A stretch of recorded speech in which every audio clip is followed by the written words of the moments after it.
Good evening and welcome to another episode of What Now, Irishman. My conversation partner tonight is a very well-known author, a journalist and a prolific social commentator. Welcome, Dr. Eoin Lenihan. Thank you very much for joining me. It's great to be on with you. And sorry now I'm not as done up as you are. I'm straight out of the lake. It was wicked hot here and where I am, and just got into the lake, and it would kill me to put a jacket on. So I apologize. Don't apologize. The show is uncensored and unapologetic. You come as you are. It's literally two humans talking to each other. So I'm going to throw the question at you. What now, Irishman? What now, Irishman? For me, let's go personal first. I've been doing flat out the past 6 months and longer the circuit with the book, which was a terrific success, and I'm delighted by the success of it. Actually, it's been very strange. It's been wonderful. It's been everything you can imagine. Just the extraordinary human stories and feedback and how it's influenced people has been quite amazing. But I think a lot of us, and I have a feeling yourself included, Martin, I see that you kind of are itching at something new, and that I think we can fall into a rut on social media in particular, talking about the same things over and over, pointing out the same problems over and over, getting frustrated by the same failures in the political system over and over. Now, there's a benefit to that, which is that, and we have to do it to a certain degree because more and more people are becoming aware of the problems in Ireland, and more people are looking for signposts, and they're looking for people to point them in the right direction as they start questioning everything from economic policy to is there a way to vote? Is there a way to vote our way out of the mess that Ireland is in? But for me personally, I think with the book, and certainly the interview circuit around the book, I'm getting close to the end of saying what I can say, really. So I think on that level anyway, of just a straight up fact-driven political and sociological kind of analysis. And I think where I got into at the end of that book, and I think we've spoken about it before, and certainly we did in previous podcasts going back years. Now at this stage where you've been on, I think we both have this very strong interest in the deeper, maybe the more anthropological or psychological elements of why are we the way we are? Why do we keep hitting these brick walls politically, and so on? So you're asking me what next, or what now, Irishman? Well, I've been sitting at my desk the past few months already. And for me, what now is I want to sit down and write a book about, I'm going to take the Irish Countryman. It's a book written by Conrad Arnsberg. He was part of a group from Harvard that came over in the early 1930s. So shortly after things had settled down in the Free State. So he went to Luach, which was a small parish in County Clare where I grew up. This was the inspiration for my master's in archaeology many years ago. But he did a very scientific, I suppose, analysis and an anthropology of the Irish countryman, the Clareman. So what did he believe in? How did he go about his daily life? How was his life? How was the household structured? It goes into fairy belief, which is my strong personal interest, obviously from my father, who spent his life gathering fairy lore around County Clare. And he doesn't really analyze anything in it. Rather, he's creating a straight up pre-1960s, so a very functional kind of a anthropology, which I think were the best ones. They were brilliant. This was before they went ODing on deconstruction and on postmodernism. These guys didn't look at anthropology, you see, as a soft science. They wanted anthropology to be taken seriously as a hard science. And so when you read these old anthropologies, they're extremely rich. They're fantastic. They give you a real strong sense of what daily life was like there. So I want to combine that with the folklore that I was lucky enough to gather during my master's, hopefully from my father's collection. I have to talk to him and see if he let me, and to go to the old archives in Innis and whatnot. And what I want to put together is essentially a sense of who the Irish countryman was. I'm going to focus in on one or two archives that I have of individuals. So Mikey Griffey's going to be one. He's a guy I mentioned in the foreword to this book, but who I spent a lot of time with during the masters and I recorded a lot of. And what I want to do is look at a period of time when the Irish were unself-consciously Irish, when we were so Irish we didn't have to question it. I want to look at what the Irishman did in his daily routines. I want to decipher somehow what it means to be Irish and what it is in a daily way. So as they say, what is it as a verb? So what is it in action, Irish? Because I think we've lost that. Do you think that the modern... I've tracked, so I reckon we're in and around the same age. I might actually be a little bit older. I look young. But and I want to come back to talk about your father as well, because he's actually somebody who played a part in my childhood through the telly. But are we now embarrassed as a people of who we were? And if so, is that something that was done to us by the colonial powers, or is it something that as we became more is it essentially Adam and Eve realizing they're naked in the garden? Is that what happened to us?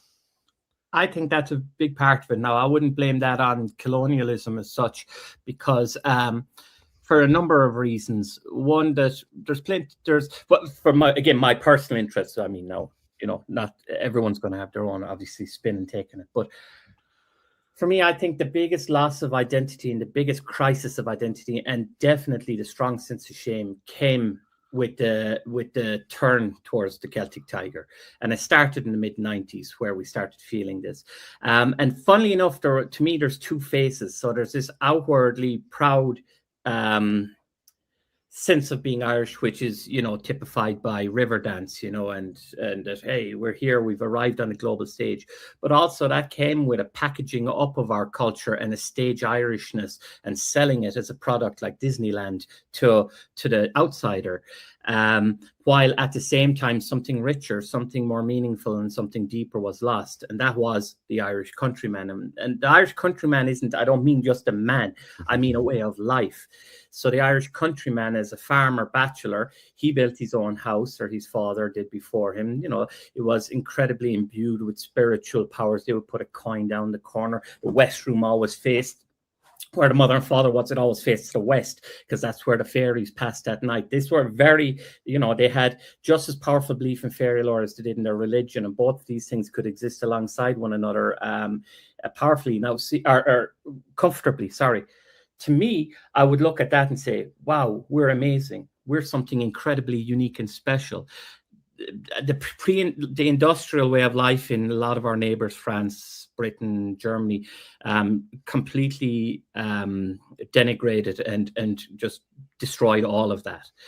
Because we had this connection to the landscape so much longer, because we were an agrarian society so much longer into the modern period, and we've had people like Conrad Arnsberg, also Lawrence Millman, Our Like Will Not Be There Again, another great book. And again, even I pull these out just because you said what next, and it just got me thinking about what I'm doing. And I thought maybe people might be interested in some of these. The Western Island by Robin Flower. He was the one who encouraged the Blasket Islanders to write down their famous biographies, of course. And what makes me sad is all of these are foreigners. Conrad Arnsberg in the 30s, an American. Robin Flower, a Brit. Lawrence Millman in the 70s, an American. The Americans had what we don't have, which is anthropology. Again, in our school system, in our university system, we very much follow the British style, which was very empirical and terrific, obviously great.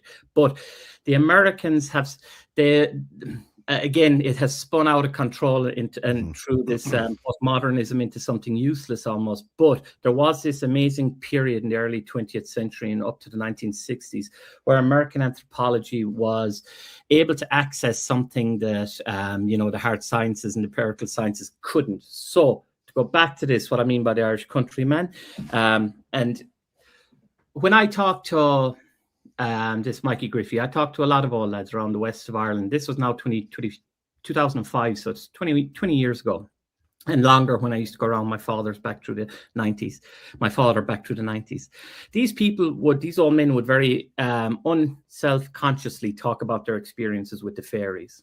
And now to outsiders, that's embarrassing. It's cringe. If anyone up in Dublin's listening to this, they go, oh, Christ, stop, But these people believe this in a very profound and genuine way, to such a degree that if the countryman was going home after a night at the pub or a night on the court, there could be a fairy path crossing the boundary his way from where he was to get home. And so he would, instead of going home by that, easy short route that maybe was a kilometre, he would go 5 kilometres out of his way just so as not to cross that path.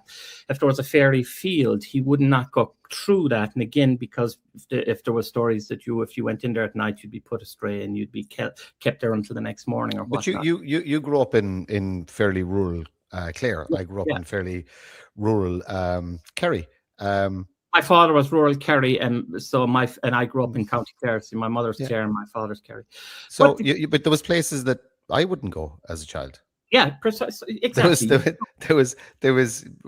I did not want to be. Madden's was the name of the place. You couldn't give me all. It didn't matter what you promised me. I would not go to that place at night. It's as simple as that, because there was ghosts there, and it is as simple as that. And and these were handed down, and if you look at these if you go back through these archives in the various libraries, you'll find that the recorded stories remain extremely stable for over centuries. And when these lads tell you these stories, they tell them from the first perspective, and if you laugh at them, you're likely to get a clip around the ear from somebody, because you believed them when they told you these things. And for me, you see, what I was fascinated by very young. I'll tell you a story. If you let me ramble here. No, time is yours. Yeah, time is yours. Yeah. Scattered and all of this, but you see, I went to Lourdes when I was a kid. I was brought over by the diocese in County Clare. There was a raffle in our school, in Tulla Secondary School, and they picked kids from all over the diocese to go, and I was picked, and our job was to go into the grotto and wheel the people in and all that, for their bottle of holy water and to touch the grotto, and it was an extremely powerful experience for anyone who's religious. So anyone who's religious understands how important Lourdes is.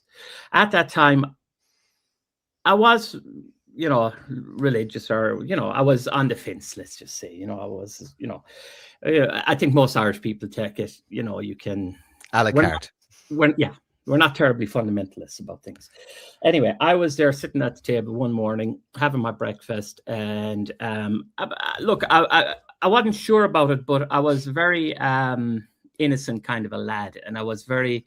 So, like I said, I had gone around with my father since I was a small child, listening to these old lads and listening to their stories. And when one of these, so to finish the thought earlier, what fascinated me about these old lads and that thing of coming home the long way, this wasn't an isolated thing. There was a whole pattern and a way of living your life in a very real, physical way that would avoid falling into trouble with the fairies. So just as if there was a ring fort in your land, you didn't touch it, you didn't go in there, you get, there's all the stories of the farmer who got pricked with a thorn, blood poisoning, and died. His cows went in, they ate something and died, and so on and so on. But the point is, that's why we have the most Iron Age ring fort settlement that have survived anywhere in Western Europe, it was because of fairy lore. That's what protected them, the fear of damaging them by the regular farmers. So what I'm saying is that there's a very real effect to this, and that's how I measure faith in something. Does it have a real impact in how you interact with the landscape or how you conduct your daily business? That would be the measure we use for religion. And so I was there naively sitting at this table one day. I was 15, and I was first of all stunned by the devoutness of the people who went to Lourdes. And there was people there who you could see felt genuinely better. You could say there's psychological reasons for whatever, but they felt that being there, touching that wall and whatever, made them physically better. And it was a powerful demonstration of faith. And so I just said I was just thinking, I don't know how we got into it, but I was talking at the breakfast table, and there was about 20 other girls there with us. And I was saying that for me, I don't understand how it is that if 3 young children, because there's 3 children there at Lourdes who say they saw the Virgin Mary, if they say they saw the Virgin Mary there, millions of people come every year. In a real physical act of devotion. There's a huge economy and whatnot built around it. But if an old lad says he saw a fairy in a ring fort back in West Clare, he's a lunatic and he should be institutionalized. Now, everyone laughed at me at the table. Like, they just thought, what are you talking about? But it was an amazing experience. This has stuck with me my whole life, and it's part of my motivation for writing this book. But there a priest who was there with us, one of the 2 who came with us, and he was a young priest. And he got up and he said didn't get up, but he spoke up, sorry. And he said that, no, Owen's right. That if he was able to contextualize it in a religious point of view, of course, like there's different ideas about the origin of the fairies. Like, we have the ones that they come down from the Tuatha Dé Danann and, the displacement of the Fomorian. But it's in the Christian mythology, the fairies are the fallen angels. And when God cast out Lucifer and his followers, that they fell in the sky and the earth and underneath. That's in the Bible. And so the fairies were his followers who fell to the earth and below the earth. And he said, and we have to also accept it for where there's good, there's bad. And, he's talking about if we have angels or a belief in some kind of spirituality that way as goodness, we have to accept the bad. And he framed it as bad, the fairies being bad, which is fine. That's no problem. And but he then he went on to talk about how he went to an exorcism in my parish, Crusheen, just outside of where I grew up, and on the edge. And he said what he saw frightened the beep out of him. He said, course away. He says after that experience, he absolutely believes in good and evil, and he believes in the spirit. But anyway, for me, it was interesting because it put me on route in a kind of an intellectual kind of a journey that I've never wavered off and I've never been able to shake. And now I'm returning to a furthest book finally, is that, we are unique. We are very special. And I think, and again, to go back to your earlier question, we are ashamed of conversations even like this, talk like this, ideas like these, when instead we should be in awe at how complex we are. If you think about most post-industrial people, they're able to accommodate, if they go into a spiritual realm, they're able to accommodate God only. That's as far usually as the mind will allow them. But just a generation ago with these old men, they were able to seamlessly integrate a god and a fairy world. So that's 2 layers of spirituality, or whatever you want to call it, draped onto the Irish landscape. And in a very real way, just as you have your church, and just as you have your graveyard and your other religious iconographies that you interact with in a sacred or in a special way, we have ring forts, we have fairy paths, we have fairy fields, which we interact with in a certain way. Even how he organized his house, like I said, so that the older couple went to the west room because that's where the fairies came by. The stories of how, if there's all kinds of stories of the lazy farmer who didn't keep his front yard clean, and then the fairies passed through, and something terrible happens to him when they spot dirtiness, because fairies hate uncleanliness, and so on. That what you realize is that fairy lore was an extraordinarily powerful glue in these communities. Everybody had a shared understanding of who they were, what they were, and they were morality tales that kept communities together. Social norms. Precisely. Yeah. And again, the book I recently read on Brehon law was filled with this. Like if you want to see bureaucracy, you want to see the laws. I got to a part of this book where I started reading about the laws for bees. It's not this one by any chance, is it? No, it's another lady. I can't remember her name now. She was actually on the Tommy Tiernan show not so long ago. Yep.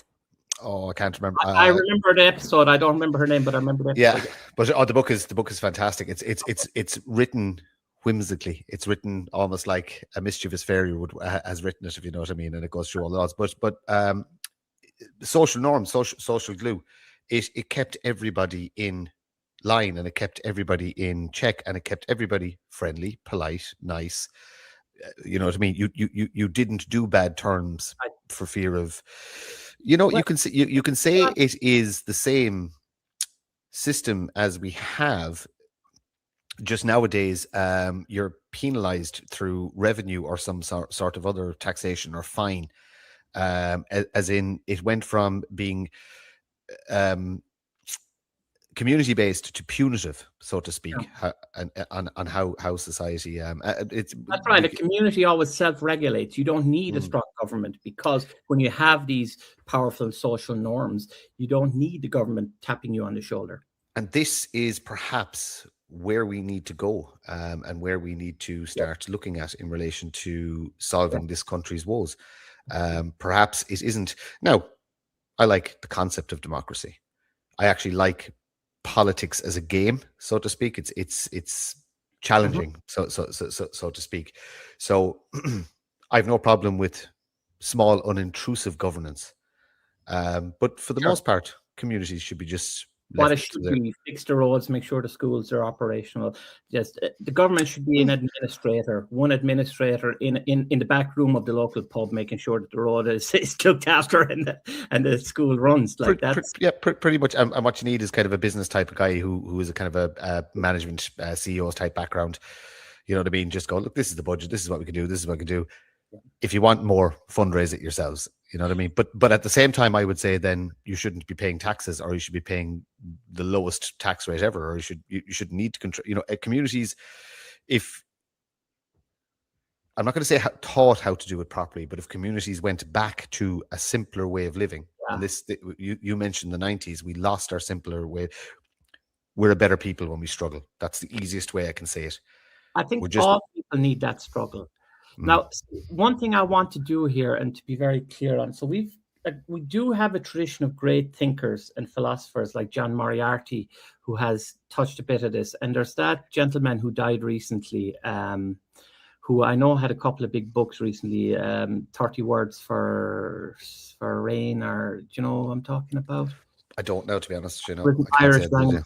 But anyway, but we have this kind of tradition of people who do try to think into this and think into who we are, and have come to the conclusion that you can't quantify the Irish by strictly scientific methods. And that's where I think we're seeing this clash. The Celtic Tiger, which was turbo capitalism, not capitalism in the right word for it, because I have no beef.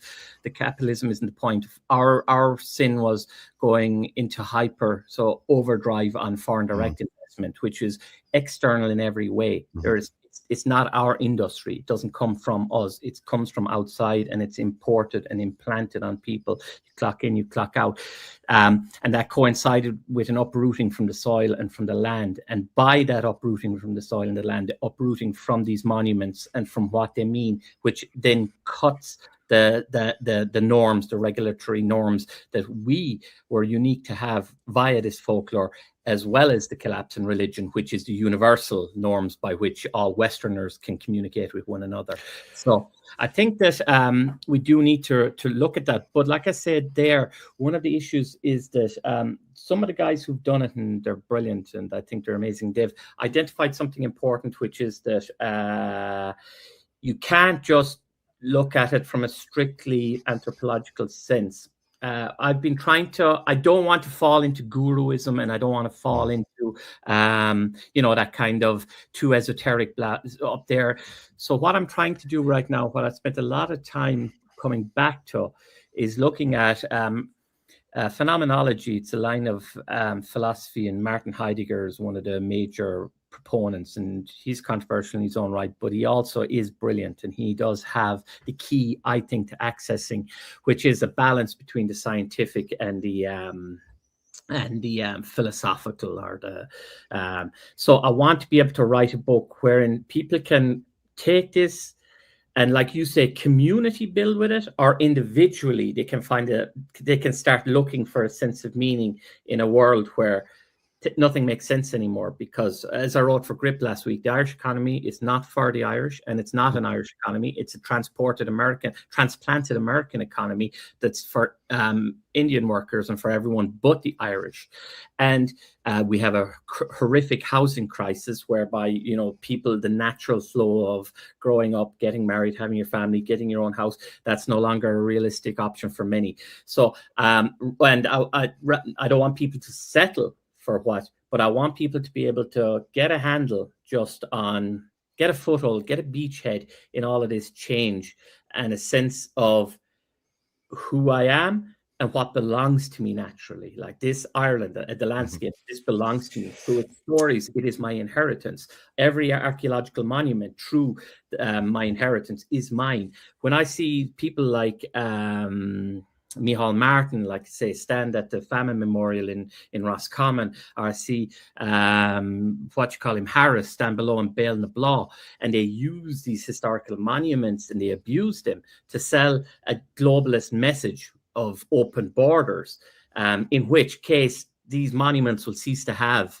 any significance in a generation. Coming in don't care about them. It's not there. I have a theory to run by you. Okay. Do you believe in genetic memory? This is something I'm trying to get at. This is interesting. That's a great question. Let me think it out. Okay. Do I believe in genetic memory? Genetic is it encoded in us? So certain things I look at, and here's what I do believe. Let me start from what I do believe, and this is the motivation for this book. You see, this idea of genetic memory is one way of putting it, but for me, inheritance, we could call it. Mm-hmm. So the monuments and what they meant. Let's take any monument. Pick any monument you can imagine in your head. Whatever megalithic tomb is close to you there, or whatever ring fort is close to you there. The people who built those are us. They are us genetically. They are our people. So they've done. First of all, you could say a big whoop, right? Hang on. Here's where it gets, and this is what I'm kind of poking at. Yeah. Well, hang on, because I know where you're going. I know exactly where you're going.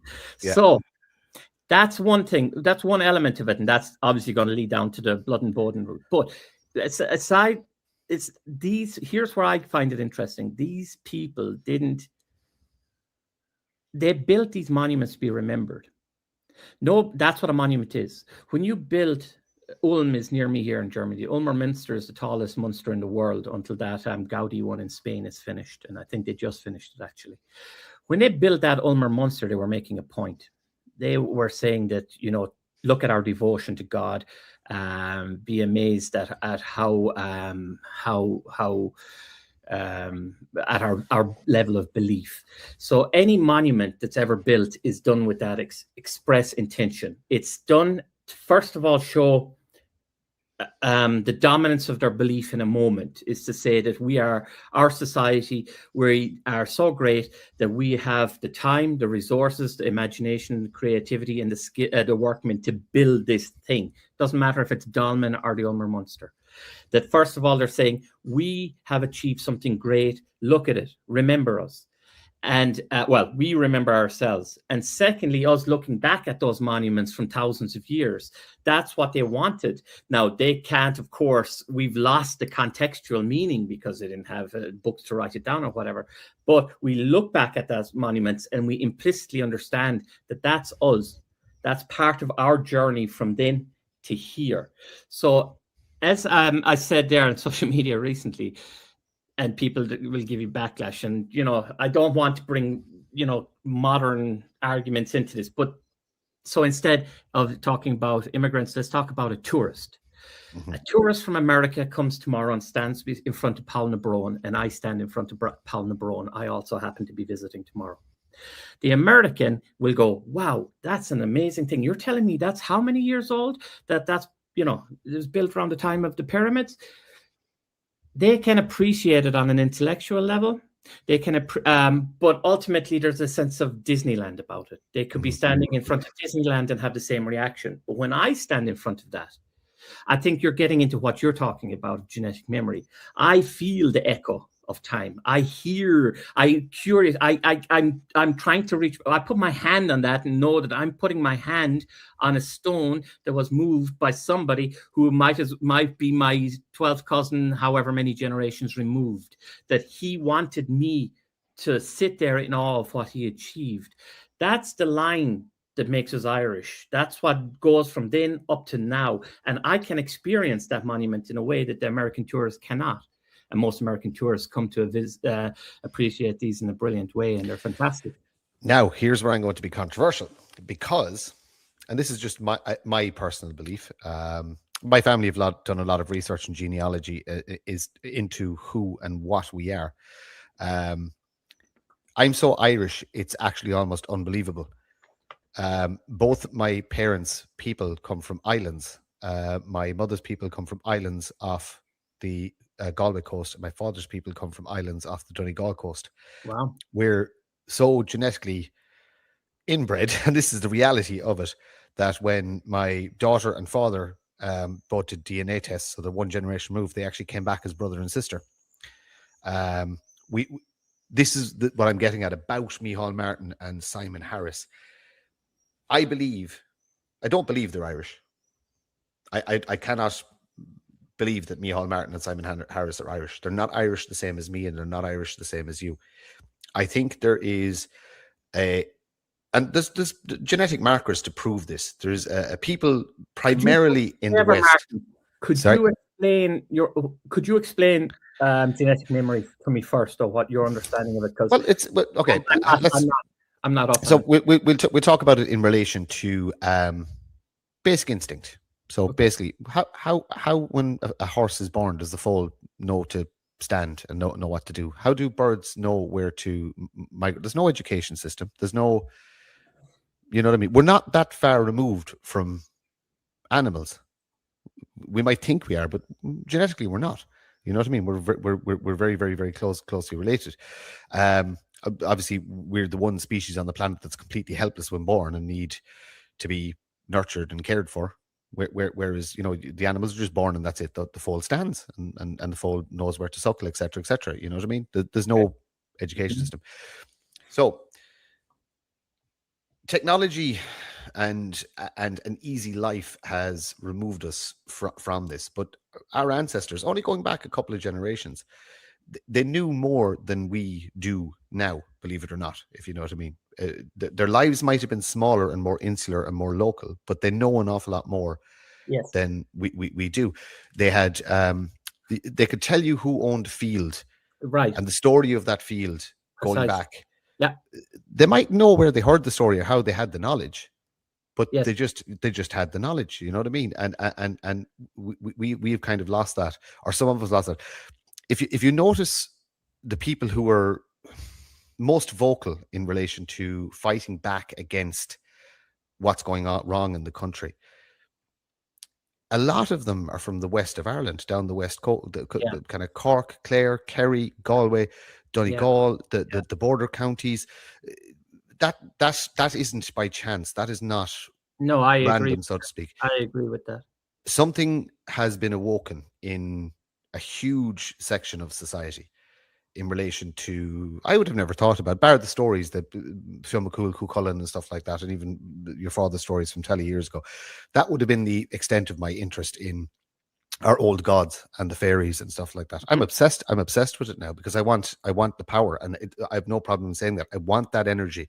I want that good energy to be able to do something productive that will actually help my people. But I'm very specific about who my people are, and I don't mind saying it. The likes of Simon Harris and Micheál Martin and that ilk, they're not my people. They're not the same as me. They're not the same as my parents. Are They're you not. intuiting then that you mean like by blood, or do you mean it's just attitudinal? Do you think just it's an attitude, or is it that you're sensing that hey, somewhere along the line that's corrupted, that's the bad seed? It's a mix of all of the above. I wish life was so simple that you could just go, no, it's a little bit of both. It's a little from column A, it's your genetics and your people and your bloodline. It's a little bit from column B, it's your own personal lived experiences and what interest. At the end of the day, it's all energy, so to speak, if you know what I mean. And I think we have many areas that we don't analyze because we didn't have anthropology in Ireland. And as I said, the best anthropologists who came in and gave us unbelievably rich texts are largely American. But one of the great ones, of course, hidden divides is the East-West divide. I mean, Dublin is anglicized from very, very, very early on. But also, outside of that, there was, through the various wonderful Christian denominations schooling who were setting them up for going abroad in particular. Whereas if you do go down the West Coast, like the stories that are there, you know, that I was able to access, and I'm not that old, I'm 44, like, you know, I was able to hear them growing up, people telling them, an abundance of people telling them. That was long gone already in the east of the coast, east of the nation. So in many ways, like, I'm not going to drive any wedges because we're all in, you know, an existential thing for survival here, but battle for survival, you could say, against, say, globalist and whatnot interests. But I do think that due respect needs to be given to the West as the cradle of culture and identity. For several reasons, the main one being that it was obliterated quite successfully in the east of the country just through colonialism, and it hung on through sheer doggedness in the recesses of the West. And I think that, and that's why when I mention folklore, as I said to you, there'll be lads up in Dublin tittering, you know, because they're thoroughly anglicized, many of them. Whereas where you will know coming from the West, and you know that this is something to be deeply respected and admired. And more than deeply respected and admired, it's the root for me. It's the root of Irishness, and it is the once that's gone, it's over. Like, you know, the colonization effort is complete. I know we put a lot of effort and focus on the Irish language, and rightly so. But again, reimposing the Irish language is like anything that's reintroduced. It's not authentic. It's like if you tear down Paul and reassemble it outside of Trinity College in Dublin, is it the same monument? Does it have the same meaning? And that's how it is with Irish to me. And I know that makes me an extremist in that regard, but for me, once the root is cut, that's it. Nothing can be reintroduced or reimposed in terms of culture. And that's why it's so important that that's why I'm obsessive about folklore and fairy lore in particular. And that's why I'm going to do what I can now to do my bit to pass it on and preserve it, because I do think that it's not just, a lot of people mistake it for nice stories. You see that, but again, is the what you call it, the kind of Peter Pan effect, like this, you know, these Victorian fairy tales, and you know, it's for the stage. Whereas in the west of Ireland, these, as I say, were very strong means of regulating community behavior and action.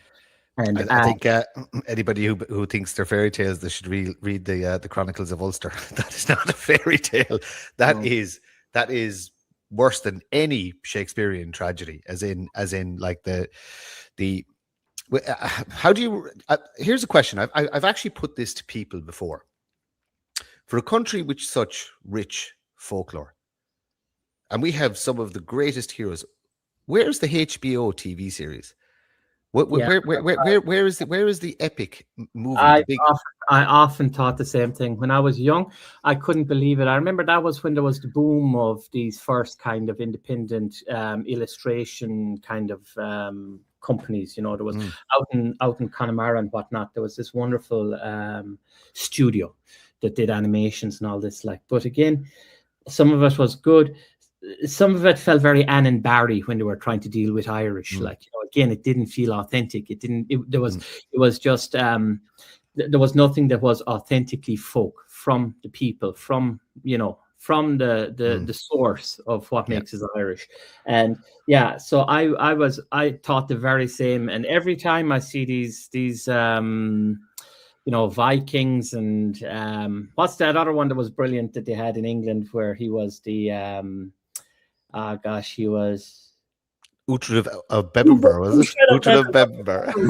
That was great. I love that. Uhtred of Bebbanburg. I mean, where's the Irish version? Where is it? I mean, you're right. Like, where is the epic show? I want to see whatever people think about Hollywood and blockbusters and all that kind of stuff. I want to see the Tian on HBO Max. I want to see it Game of Thrones style, but I don't want the story changed. I just want to see it in live action. It is politics. Just tell it how it is. Yeah, and it's like our stories. Our stories are fantastic. The fact that I still remember them, and my primary school teacher, Padraig O'Connor. I mean, staunch Republican. Absolutely taught. We learned one version of history, and it was the Irish version of history, and that was it. And there was nothing outside that. And we learned about massacres, and we learned about the horrors of what had been inflicted on us. But he also gave us our folklore and our stories, and it was fantastic. Be positive and reinforcing, you see, whereas a lot of our history, it's going to set you off emotionally one way or the other, like, and it's essential, and we have to know it. But the folklore is the grounding factor; it tells us who we are. So, sorry, could I just say on that point?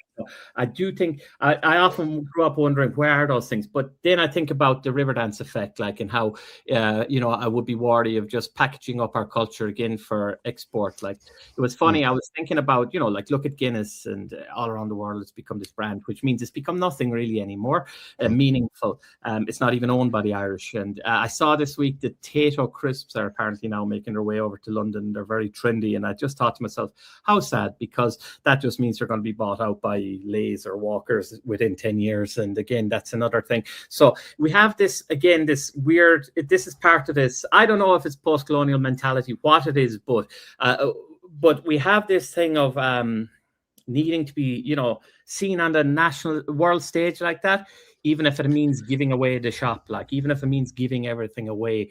And that's certainly been the pattern that I've noticed over the past 20 years, with the Riverdance. Let's kind of segue into geopolitics. So for a moment, and we can come back to the book and folklore in a bit. We, as a small nation, and again, I'm just going to give you my personal opinion, have no bearing, or should have no bearing, on the world stage whatsoever, because we're just a small little nation. We should offer our country as a table for peace negotiations for any warring nations who wish to come somewhere safe and neutral to negotiate peace. Yep. Outside of that, we've no bearing in global. We're just a tiny little nation. We're not even a nation anymore. We're a county in the EU project. But we have made enemies of 2 nuclear powers in the lifetime of this government. No, I didn't. But I differentiate between the state and the nation. State is my enemy. State is my enemy. So that state has actually put every single life, every single man, woman, and child's life at risk by making enemies of two nuclear powers for virtue signaling, for no actual You mean Israel economic. and America, is it? Israel and Russia. Israel. America, yeah, they just keep putting their foot in their mouth with America. There's nothing wrong with having a big brother. We should have lots of big brothers. Yeah, we sure. we should be causing up to and benefiting from any single large nation that we can. We should never be subservient, but we should be milking whatever we can get to benefit our people. Of course, you should take. I think but, you had what you mentioned there about it's again this idea of being it's river densification. It's this thing that we have this weird thing where we need. Well, I don't include me, certainly not. I've rejected my whole life, as have you and many others listening to this, but there's many in Ireland, and it's certainly prevalent in the government, where there's this need to puff up their chests and make Ireland a world player. But as you say, Ireland is a tiny speck of rock on the Atlantic with 4 million actual Irish in the Republic, whatever the official statistics tell us. That means that you don't get to be a world player.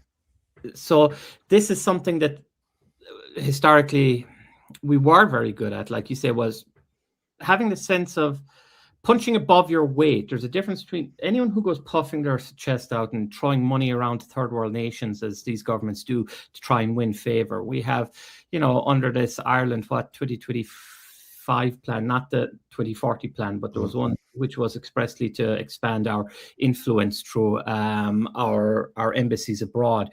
They put huge amounts of money into places like Japan. Fine, Japan is great by me, but also across North Africa and Africa itself. And you saw what's his name from Fine Gael off on a trip to Africa there recently.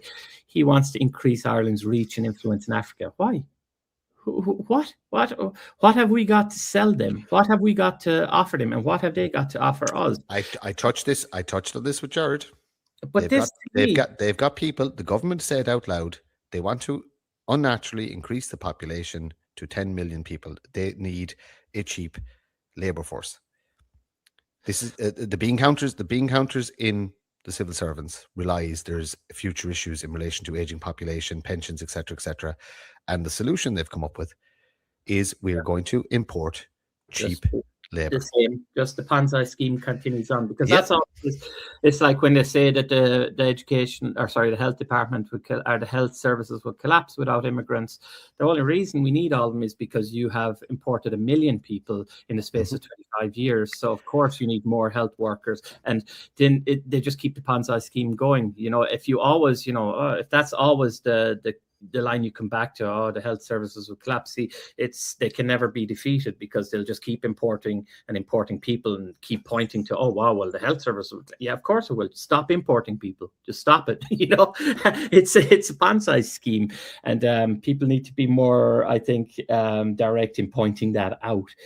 But so there's this sense that, but you see it also in how they've strut around talking about Israel-Palestine. I don't think that any Irish ministers have any right to be interfering and making big enemies one way or another with big nations. Exactly, it's nothing to do with us. I see how the push of the national media to when Martin goes to America the past 2 St. Patrick's Day, telling him how to talk to Donald Trump, tell him who the hell do you think you are? You're nobodies. Your country, to Americans, is a nobody country. Your country exists at the whim of their economic decision making. So there was a point, like you say, and again, I often hark back to the mid-90s. I think Ireland peaked in 1996. After that point, that's when we started relying on imported workers for the FDI economy. Up until that point, the FDI economy worked well for Ireland. You can say that it improved living standards, and it drew from our own workforce, and after that it just became about GDP chasing and greed and this kind of sense. But we actually had a prime example of why it was going to fail in Dell in Limerick. That's right. That should have been the template to show every single person working for the state that this can happen very, very easily as soon as their tax breaks run out. And what people don't realize is just the previous industry I worked in, water supply. That's what actually keeps a lot of large multinationals out of the extremely cheap labor areas, because the water supply isn't good enough or clean enough. And as soon as those countries come up to a certain level, that's it, they're gone. And they will be able to employ people at a tenth of what they employ a person in Ireland. But a lot of it boils down to clean water. And I know this through a multinational that I worked in, they're currently setting up some very large plants in China. And there's going to be some plants pulling out of Ireland, believe it or not. So, well, I'm from Clare. A huge amount of people I knew worked down in Dell in Limerick at the early 00s, just before it pulled out. And they came in one day with a bunch of Polish lads, looking over their shoulders, and they were told, tell them what to do. And all the Irish lads thought, this is fine, and then they were just literally training their replacements and boom, off to Poland.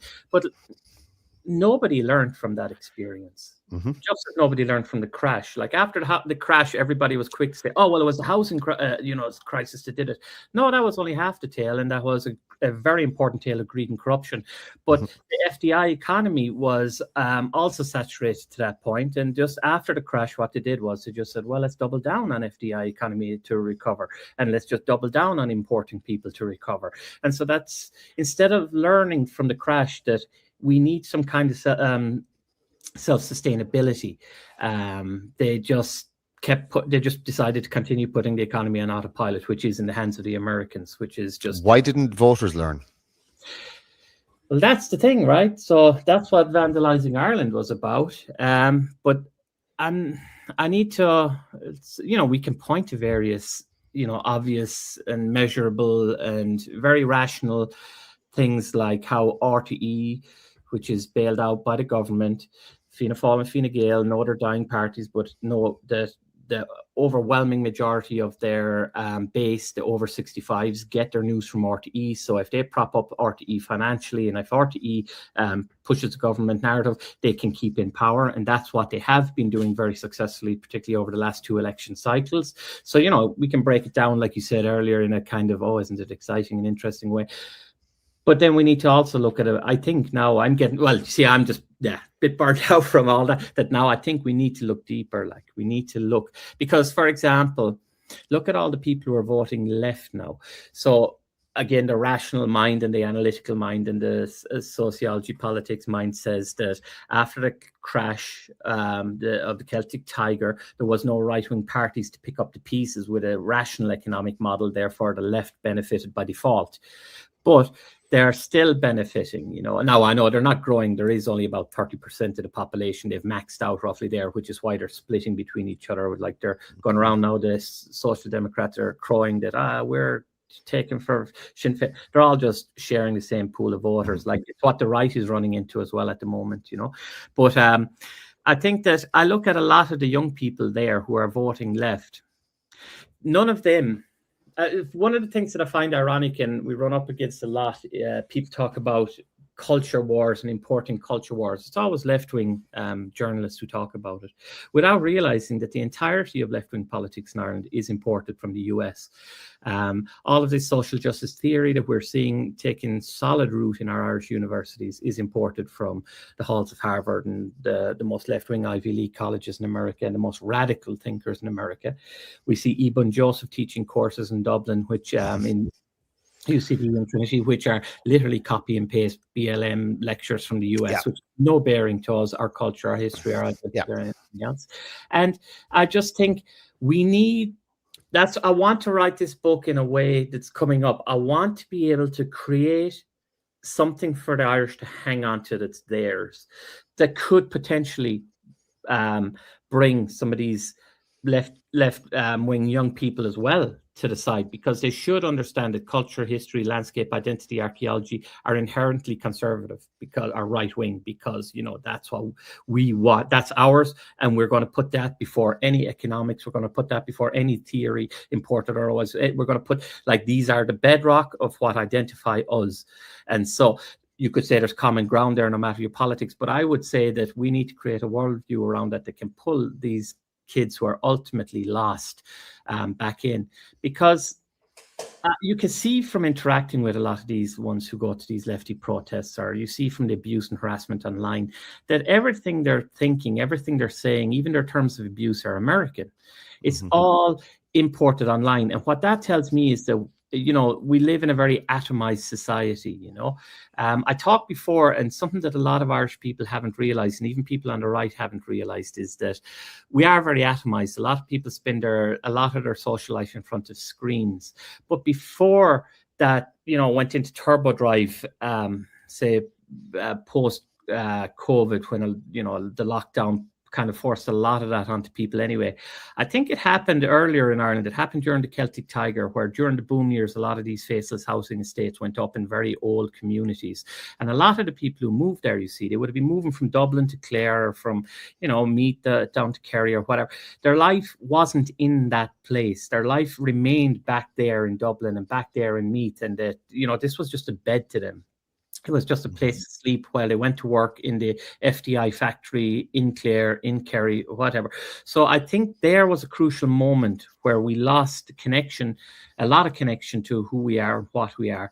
And a lot of people, because there were just atomized units being transferred around to the local FDI factory, they came to, as I say, this was just a bed. They would flick on the television at night, and they were just being fed their US culture, which later became Netflix culture and whatever else. So that it isn't surprising that more and more arguments, political and otherwise, are entirely arguments that could be had between two people in a red state, blue state in America. And that's what I see a lot of in Ireland. So I want to try and somehow connect people, hopefully all people, young people, back to what it is to be Irish, and an honest appraisal of what it is to be Irish. Because the thing is too, that a lot of these young left, see, I always say it was a shame. I went on the Irish Times podcast, right, and I was attacked there very dishonestly, and just, it was a set-up job. But one of the points I tried to make there, and I think I made it clearly anyway, was that, even though it went under the radar, was that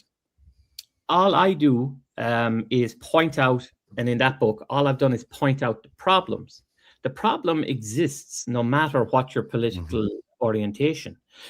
There's a problem, and then there's political solutions to those problems, right? So I have to just try now with the next book, and if we're going to try and go deeper than this, and if we're trying to get past this partisan roadblock we're at, I think we need to identify what it is to be Irish. We need to identify what it is to be what was it that self-assured Irishman, that Irish countryman who never had to answer the question, what is it to be Irish? You would have laughed in your face if you said to him, well, are you Irish?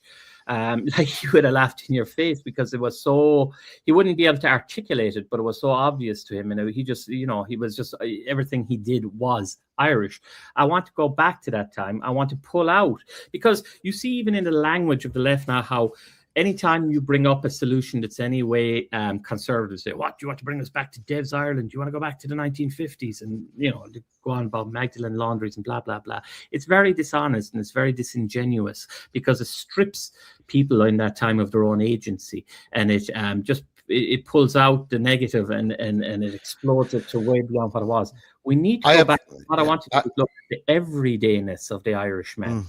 And I want to see, what can we take from that everydayness today, that what did he take for granted that we now need to be conscious of, so that we can live in a healthy way in our own skin, in our own land. You can say that argument about, the 1950s and Dev's Ireland.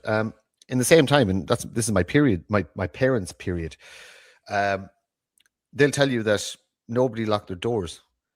Right. Nobody was left short. Mary down the road, you always knew she ran out of butter or sugar on a Wednesday, and the husband mightn't be paid till Tuesday. So somebody would go to her and say, there's sugar. And then she would in turn give you this, that, and the other. People traded clothes. When a child grew out something and there was no kids left in the house, those clothes were given to the next door neighbour with smaller kids. People looked out for each other. They'd do whip-arounds for... There used to be lotteries for council houses. Back in this is back to where my people most recently would be from Tuam and Galway. There used to be lotteries for council houses, and if that happened today, everybody would begrudge the winner. Back then, people were genuinely delighted for whoever's name got pulled out of the hat for the council house. and the community was actually happy for you, and everybody then just hoped it was that it was them next. We turned mean. I don't want to interrupt your thought. Do you want to go? I think because you're right. That's it. We turned mean. That was it. That's what wealth. What drove it? What do you think? Agreed. I've a thing, and I get this from my father, and I've huge conversations with him about this. But greed is the root of all of the evils. The wanting of more and more and more. And there's people who, whatever black hole they have, can never be filled. It's not always money. Sometimes it's position. Sometimes it's power. So it can be anything. It's actually, funnily enough, it's the same thing that drives, your absolute world class athlete that has to be the best in the world. Mm. It's the same drive. It's the same thing. They just happen to put it to positive effect. Now, they're not normally very nice people. If you know what I mean, they're so driven and so self-centered and so motivated that they've little time for anything or anyone else. But this greed, like I said, I always say it, we're a better people when we have very, very, very little. We're a nicer people when we have very, very, very little. I have very little now. I earn less than I've ever earned in my life. My life is simpler now than it ever. And I'm actually, rather than pissing 60 hours away for a faceless corporation where I'm just a number and they'll turn on you like that if you go up against the wokerati. But I'm happy. I get to sit and have conversations, absolutely fantastic conversations in the evening with the best minds that I know of. And I want for nothing. I have nothing. I want for nothing. I live a very simple life. I don't need to travel. I don't need to spend thousands of euros on holidays. I don't need a fancy car. I don't need anything. I kept up my end of the social bargain. I raised my kids. I was involved in the community. I coached in sports. I played sports. I did all the things you're supposed to do. But it was all for nothing. It was literally for absolutely nothing. There is no reward for conforming to the system. Whereas if you live a simpler life and an older style life where you just live in a small little community and you have your small little circle of people that you like to communicate with, and I'll do little things in this community now. I love playing chess, so I know people play chess, so I'm going to say, let's start a chess club in the place I live in, and let's meet once a week and have conversations and play chess. And I'll even see if people will be willing to have those conversations recorded and share them with the world. But it's the same as you with your writing. You know what I mean? You found your passion, maybe is the wrong word, but your outlet, Well, I have a similar kind of path in a way that, like, I went through a very brutal time and tumultuous time there for around 2018-19 when I was writing for about Antifa in America, and it got brutally attacked again. I was, hounded out of a job over it, and I had them contact multiple editors and things like that to try and really smear me. And it was an interesting time because I realized, in particular, that, social media and whatever, people that you thought would have your back would not have your back, and they were cowardly in the moment. And it did teach me a lot. And it was the first epiphany I had towards self-reliance. Well, first of all, was when I left Ireland, because I realized Ireland was very much a socialist state. Like, it could only go one way. Like, there is no benefit to doing things right in Ireland. But the second epiphany I had was with social media, where I kind of realized that I was very much a consumer. I would consume a lot of it, and I said, I need to change that. I need to be a producer and not a consumer. So now I only engage with tech if I'm producing, as you're doing here, and not consuming it, so that I'm trying to master technology and not have it be my master. Which again, then when this very rough time came, I realized, oh, hang on a minute now, especially because I was living in a different country. I said, oh, I noticed now that I'm a bit unmoored here, if I want to find some kind of balance. And so what I did was I got out of the city. I retreated completely from academia, which was where I was, had put all of my focus on. That was everything, I had worked towards my whole life. And I got a little place here. It was a house, a small cottage. It's farmhouse. It's lovely, yeah. I have to say, the stone is fantastic. I disappeared for like 2 years, and I just did it up, every bit of it myself, bit by bit, every single bit of it. Like, I've everything. I stripped it down, did it up, Oh, wow. And then I went into gardening hardcore as well. And see, I started to, this is where this book too, I know I was gestating a lot. And like I was realizing that I could see a crisis coming, and I could see that the crisis affect me, and I could see that crisis is going to affect a lot of people. And I said that there needs to be some kind of connection, some greater. I started looking for what could connect me to something real. Gardening being one, the push towards self-sufficiency, where now I'm able to produce my own for a big family as well, enough potatoes, carrots, onions, blah blah blah, for a long time. We've eggs all year round and so on. And just the sense of putting that on a plate to feed your family was profoundly more rewarding than anything I had done before. And again, you talk about genetic memory, whatever. My mother is a farmer. She comes from a long line of farmers who were always farmers. And I just thought to myself that, how weird. I found, I somehow bought the lie that I was meant to go to college, go out and learn how to do everything you're meant to do, when actually all I ever wanted to be was a farmer. Like, I would have been the happiest farmer ever. Like, you can't possibly buy a farm now. You can't possibly buy into it because of the way things are done, like certainly here. But that's what I realized, that I was missing that. And then I realized that maybe that's why so I was an archaeologist maybe in the first place, because I was, that hand and mind connection that you always have to balance the two of them, I think. And that's why farming was fascinating to me. But then I found this incredible clarity in writing, and this energy to write from building and gardening. So that hard backbreaking work. And then, a lot. When I was younger, I used to do long distance running. I used to do marathons and things. And that's where I had extraordinary clearness of thought. And so again, so I don't know. I think I've been on my own kind of little journey as well. It sounds a lot like what you're doing. And I really think a lot of young people are hitting that brick wall younger now, mainly because of the economic pressures, mainly because of the bleakness of their futures. They're confronted with it much later. Like, I had to go through all of these things to realize, oh, wait a minute, actually, this is not what I'm cut out for. I don't need or want this. But that slapped me in the face in my mid-30s. Whereas now we have young kids coming out of college who've done everything right, who've studied, who've got extraordinary degrees, not soft science stuff. Like, they've got degrees in various sciences, nursing, medicine, and they realize that they will be living at home in their childhood bedroom for the rest of their lives unless they. So I think they're hit with this existential kind of questioning earlier than we were, and I think they need support. And I think we're duty bound to help them. And I think if we do, then we can also maybe salvage Ireland in the process. It's very interesting. You mentioned your mother there, being a farmer. Isn't it funny when you reach the stage of our lives that we've reached, that you realize your parents were always right?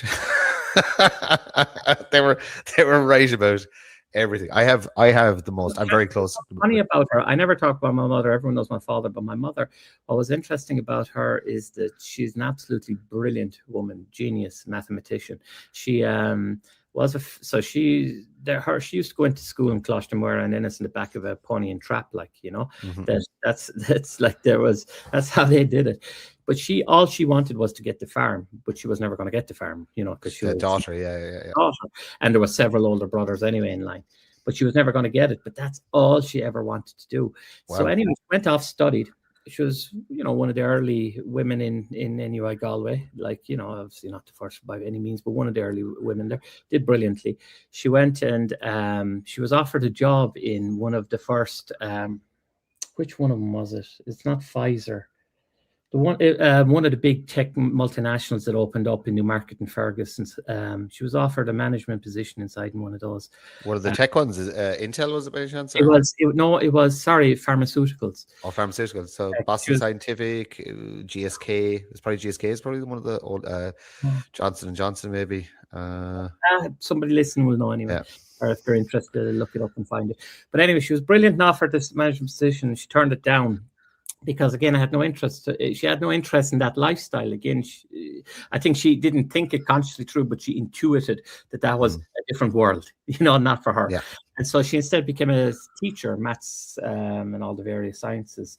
And did brilliantly. Like all my memories are of her like into the night doing, you know, her mathematics at 2 a.m. She slept very little, like, you know, and she'd be doing all this. But a lot of the mathematics she was doing not because she needed to, like, you know, it's just there was no other outlet for her, but she threw herself into this in a massive way. Can I ask you a personal question? Had a profound effect. Sorry, but the point was, at the end of all of that, she retired. She's gone heavily back into gardening the back garden. Like, that's all she wanted to do, was that you cannot take what's in you out of you. She wanted to be a farmer. She just happened to be brilliant at math. She just all this, but it wasn't her. All she wanted was the farm, and I found that that's in my DNA too. Sorry, go on. Yes, please. What was the dynamic between your mother, who just to be a mathematician, she must have had a very logical mind, and then your father? And again, I only know your father from seeing him on television, watching old YouTube videos, and some of the books. He's away with the fairies, like he is one. But that's what I'm saying to you, that it was a case of what was the dynamic like in the household? It was interesting because a lot of international storytellers would come around to the house when I was younger. I would go to a lot of events where there would be really good, you know, authentic. There's a lot of bullshit storytellers and just, you know, kind of theater kids doing it, like, you know. But I'm talking about lads who go out in the field and gather the stories themselves, really commit to it, like, you know.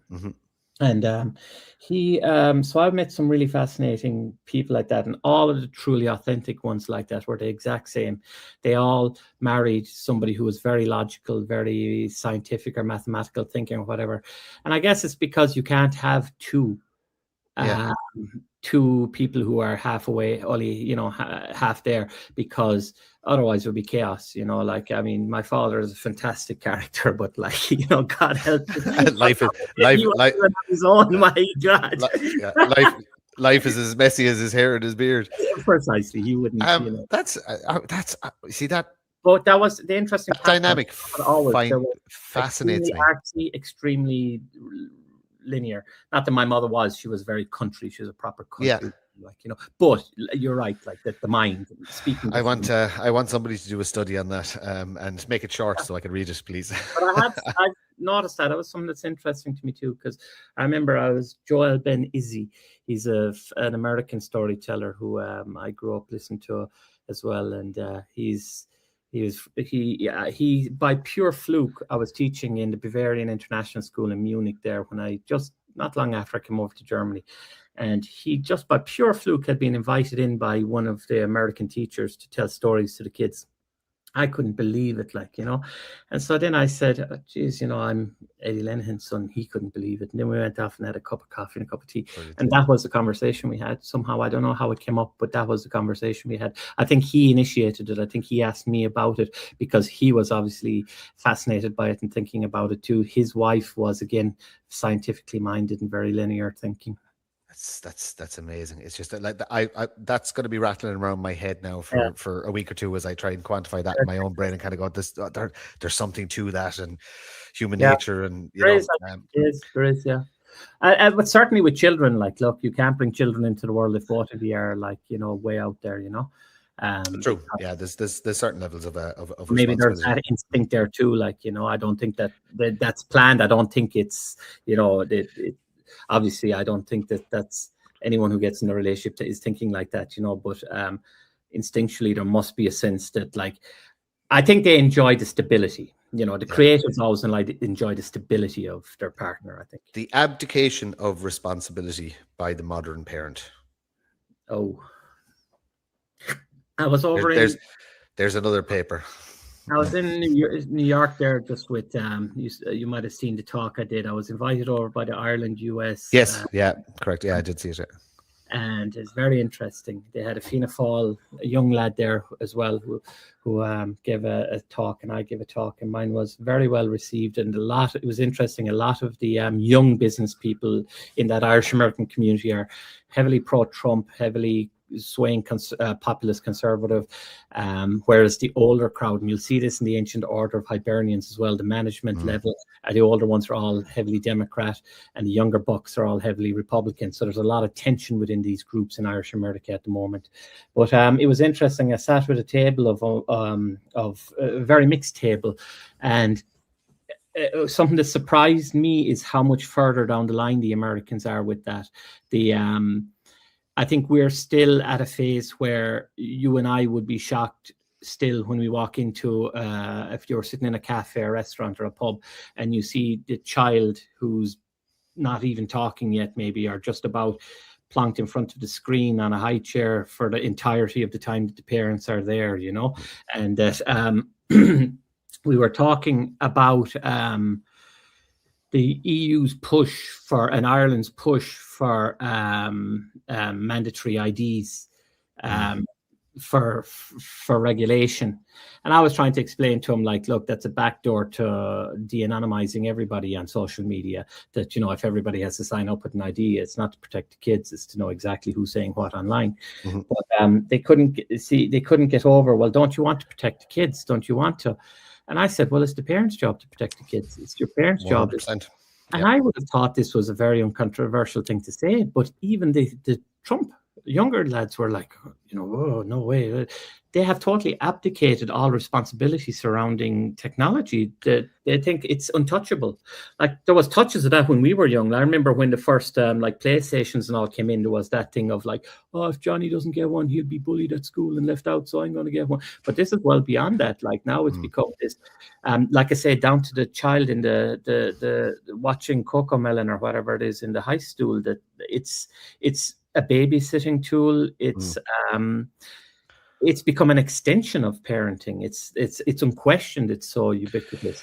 But also, but also those that make that babysitting social media have infested that with ideas that are being planted in children's head at a very, very, like, gender ideology, etc., etc. Like, that's been implanted in toddlers' heads with those kids, Dora the Explorer, or whatever. I don't know what they're called now. But it's there is a responsibility on our generation and people maybe. My young ones are 12, 10, 7 and 4. And they don't, again, like, it's mind-blowing to a lot of people even here now. And Germans are quite conservative in many ways. It's a very conservative society. By conservative, I mean common sense rather than politically. And they, even there now, they were surprised that, I would set strict time limits on watching. They don't watch any television. We don't have television, but they can watch YouTube. But, with very strict, not very strict, but I would observe, like, I'd make sure that I know what they're watching, like, and, that doesn't happen. Like, most parents now, not most, sorry, it's not fair to say at all, but a lot of parents have no clue what the kids are watching, nor do they care as long as they're quiet. And so, yeah, they have no idea what's being observed by them. But I'm forgetting what I wanted to say there, my initial point. But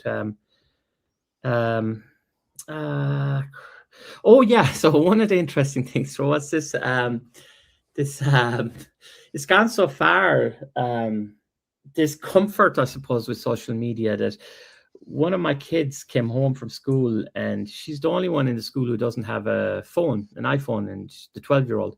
And all of her friends even had them in the primary school, and she was the only one without. And it was great because I never had to tell her to deny it to her, like, because we've had conversations. This is the point I was trying to make. We've had conversations the whole way up. So one of the best conversations we had was, again, I was writing for the Federalist in America, and I wrote an article about how Mr. Beast had that trans guy on his show, and how he was quietly introducing the trans topics and quietly trying to sneak in that this guy was transitioning Chris to a young audience, And I had a chat with my children about that. Like, I had a very clear chat and said that, look, that's what they're trying to do. And we had a great chat then about how, media manipulates, and how even Mr. Beast there, who they would have seen as a hero, because, right, it's just a thing they see on the internet. And if they're not questioning, everyone is a hero. Like, you can have them sit in front of the most absurd or terrible thing, but it's a hero unless you have had some conversation that, lets them know what is or isn't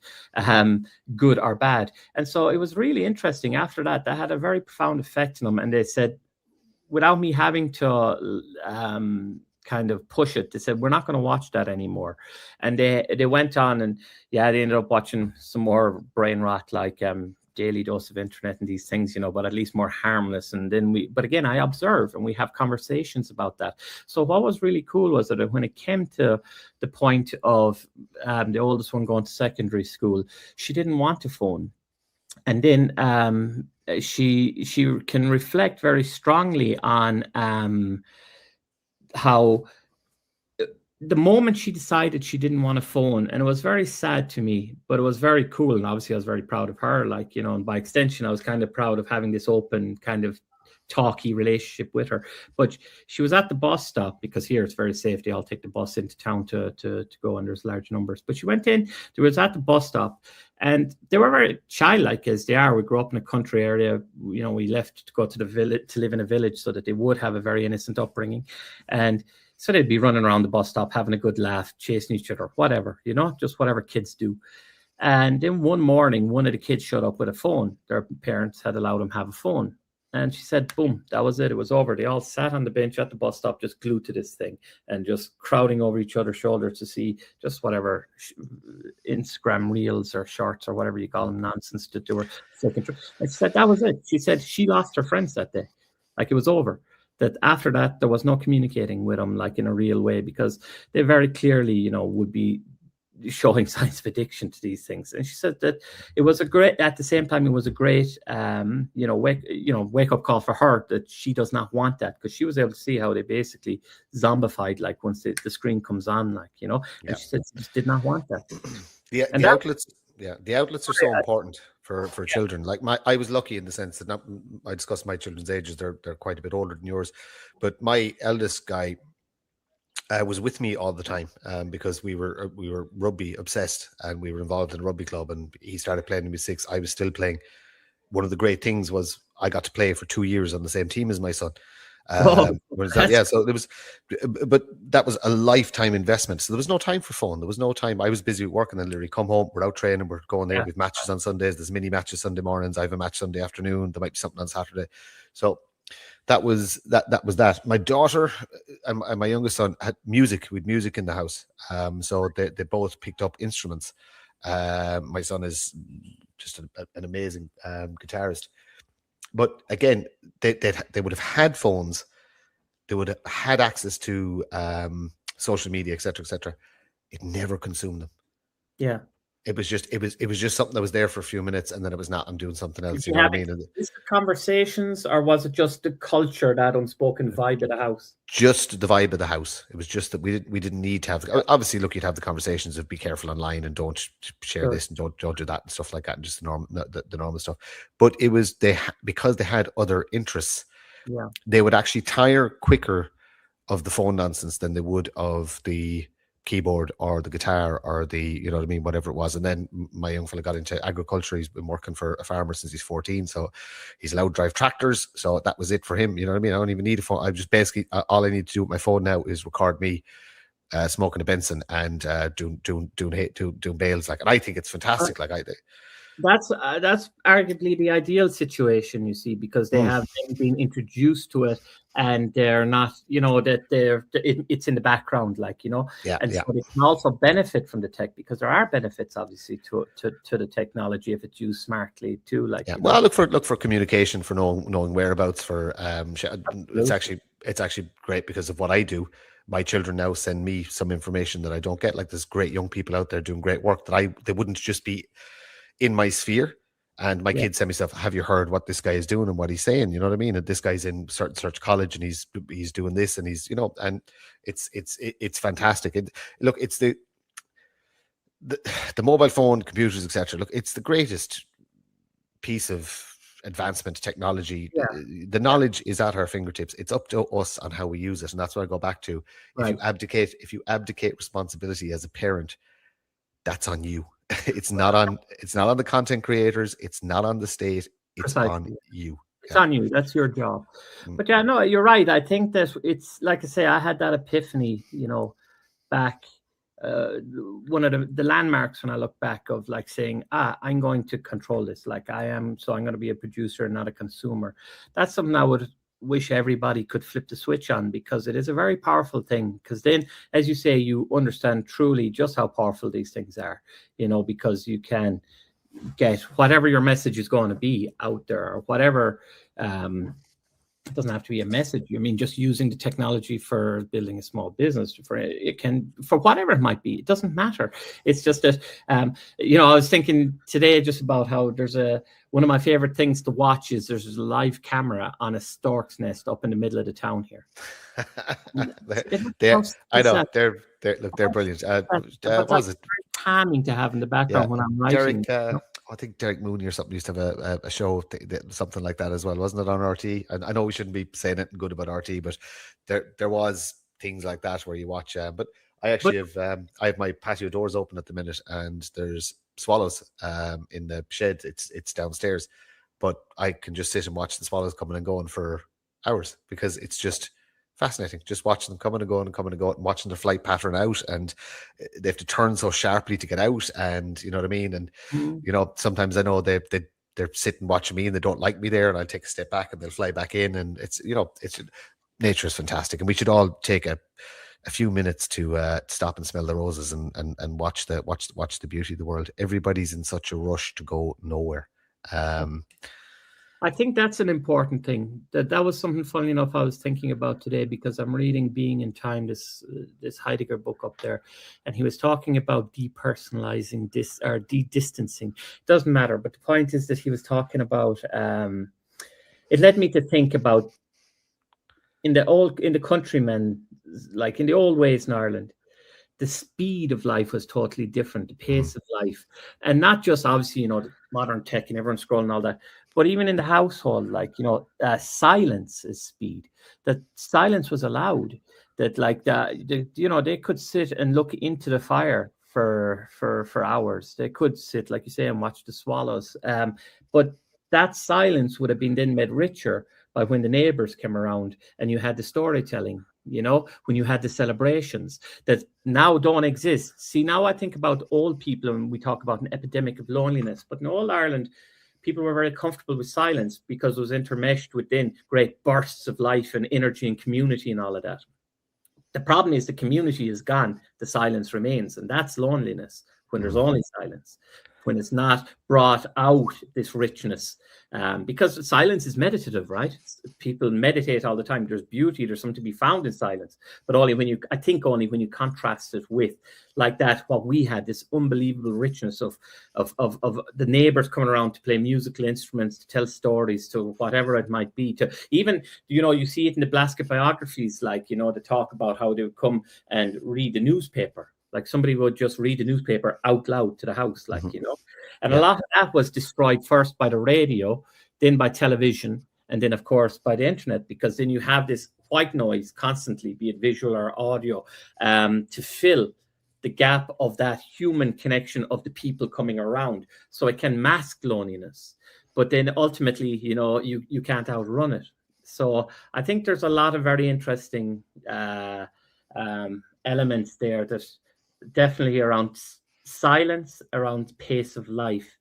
And I don't want to fall into cliches, and I don't want to fall into mysticism. I don't want to fall into a lot of different tracks, but I do want to explore all of these things in this coming book. And I want to do it in a structured way, which is why I'm doing my work and going through my phenomenology, my philosophies, and getting my groundings right, so that when I do put something together, hopefully it stands on its own 2 feet and it can't be picked apart. And so that if somebody does want to look at some of the ideas there for maybe taking something from the past that might be useful today to survive the Ireland of today, that it should give them a bit of substance, Do you have hope? I have hope because subconsciously, obviously, you have to, because I have kids, right? You don't have kids if you don't, on some level, have hope. But I'm a pragmatist. I'm very much a pragmatist. Like, I'm the perfect mix of my mother and my father. I have great romantic ideas and whimsy and all of that, but understand that can only exist if you create the environment in which it can flourish. So in an Ireland of mass migration, where we're going to have a clash of cultures and ideologies who are fighting one another for supremacy, which is what the migration of Western Europe has taught us. You don't have those things. So for me, we didn't explore our own Irish culture and identity enough. We didn't allow the whimsy of that, like folklore or whatever, to come out. And it can't come out now in a post-industrialized, when you think of the sneering D4 media type who would love to shit on that and, make it look like it's backward. You certainly can't have it when you have a mix of different cultures and where you all have to fawn and celebrate over having Africa Day, over having St. Patrick's Day, a collage of all these things. That leads to a hollowing out and a flattening out and a very artificial sense of identity. And that's with the book. That's the point of the book that I want to write, or the research intensity I'm doing now. And it takes us back to what we talked about earlier, that connection to landscape, to the meaning that a ring fort, yes, it's the where our Bronze Age ancestors lived, but it's also a place where the fairies lived to the countryman only a couple of decades ago. These multiple interpretations, all of which are handed down to us. That's deep culture. That's deep rootedness, So I think what's happening is that the people who are importing all of these cultures understand that it's fluff. Again, like I said, you can't take down a dolmen and rebuild it in Trinity and expect it to hold the same power. You can't take a culture from India, import it to Ireland and expect it to have the same. So it becomes something, they know it, everyone knows it. So it becomes, it can very quickly turn into a political ideology, which is what it always does in the West. And that turns into a battle of first supremacy, political supremacy. So I think that what I'm looking at here is, you asked me, do I have hope? Yes, I have hope. I'm romantic. I have all of these. And I want to try and say that can only exist, though, in a curated space, in a place where it's safe and where the conditions are right for that to flourish. And a place, you can't have whimsy if girls are afraid to walk down the street at night. You can't have whimsy. You can't have hope. See, that's what's happening here, is the erosion of all of these opennesses that we have to various experiences and cultures and ideas. That can all disappear very, very, very quickly. And that I have an idea. That is multiculturalism. Yeah, I have an idea. Shutting off whimsy and real emotion and real culture. Have an idea for you, because you're talking about a safe space and it can't exist. Have you heard of Misha Era? Oh yeah, sure I have. Yeah, of course. Misha Era. So the festival. Yeah. So I've been to two of them so far, and everything you're talking about there exists in a hotel for a day. Everything you're talking about. I don't know what your schedule is like in September, but it's on in September. I think you'd be, if not a speaker at it, you'd enjoy it, so to speak. But I think you should be involved in it. Look, it's Stephen Curran and Suzanne Delaney. I'm sure you know them from X. I want to go. It's for me, it's often more financial than it is time. Yeah. Like you, that I've made my decision to live my life a certain way, and so the book is great and all that, but it comes at a price. Like I've gone to a lot of places recently. Luckily, most will dip into their pocket for accommodation and travel. The ones I have done, but still, there's a lot of walking around, cost, blah blah blah blah. Yeah. Prepare. You have to buy a suit. You have to do all this stuff. That's not how my life is set up. So I've kind of I'm tapped out in many ways on what did come in from that. And so what I will go if I can do it financially. But yeah, I'm not, I would like to go. Definitely. I am going to be back in Ireland for a stretch this summer because I have to be for this book. I was gonna, that's the other thing. I'm obviously not going to ask. Authentically, I have to be there. Like I have to walk in the cabin of Mikey Griffey, which is now long abandoned because he's dead. I have to go back there. I have to get in touch with it. I have to walk the landscape. I have to be in the places I'm talking about because they're all real to me. They're all there. It's all locked in. It's just there's again that's phenomenal authenticity. You need to be immediate. Can I tell you something interesting about especially the west of Ireland people? When my mother was researching her genealogy and went back to Crappa Island and went back to all the places where the people were from, they met a very elderly gentleman who only spoke Irish, and there was a translator there, and he engaged to a point until he found out who the descendants were. And the conversation pretty much ended on, oh, but sure, they left. Yeah, right. And that was the end of their story. Mm. And that was it. There was no more to say about them. Yeah. They left. And that's it. And it was tragic, but real at the same time. Is that's how life was. When you left, you never came back, and your story ended. And people didn't reminisce about you or talk about you. Or that was it. You were just gone. It's just another way, though, that Ireland is unique, you know, because there is no other European country, a developed one. Turkey, maybe, but they're not Europe to me. That, like, you know, there's very few European countries that have our history and continued history of immigration. And when the door, like, I know this as an immigrant out of Ireland, and I know this from talking to other ones. Once you're out, you're out. Door slams shut behind you. But it is weird that, again, it's, you see that very rich in the folk tales and things like that, and especially in a lot of the folk songs too. Even when you think about the Pogues, they have a great one about it. But that thing of, you know, you take the sod with you from the fire to bring over to light the first fire in America and all that. It very much was a wake, like, you know, you were dead. Like, when you left, it was over. Yeah. There was no coming back. Like, yeah, and that, I do think, again, is just another layer to the unique psychology of the Irish, like, and particularly again in the West, you know. Yeah. But there is no other culture that does that and is used to that. And yeah, a goodbye is a death. You know, that is very unique to the Irish. It has a profound cultural effect. It's amazingly sad, but I don't know. I found something amazing in when that story was recited back to me, that and literally just stopped, and that was it. And you know, it was as if this man was family were gone. That was it. Yeah, this man was extremely elderly, but it was a case of, as in, there's just no more story to tell, so we actually have no reason to talk anymore. And he just kind of went on his way, and that was it. And it was just different people. I'm not sure if he's still alive. It's a few years back now, but I intend to go to all these places that have been mapped out. I haven't been up there yet, and visit. Basically, they're all ruins, the stones and bits of walls and stuff left. But we can go back to probably the start of the 1700s. You know, so there's stories of pirates and potential Spanish gold and extremely wealthy MacDonaghs, and it's very, very, very interesting. It's a wonderful tale, and I wonder why people don't. It's interesting, like, so, you know, in some kind of it is the only thing I can compare it to.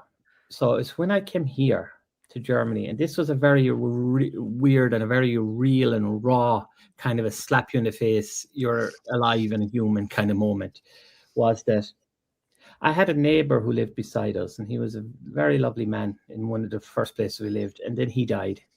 And then him and the wife had a daughter, and they didn't have another one because she was a difficult birth, but also it was the fashion in Germany to have like 1 to 2 children with that post-war baby boomer generation.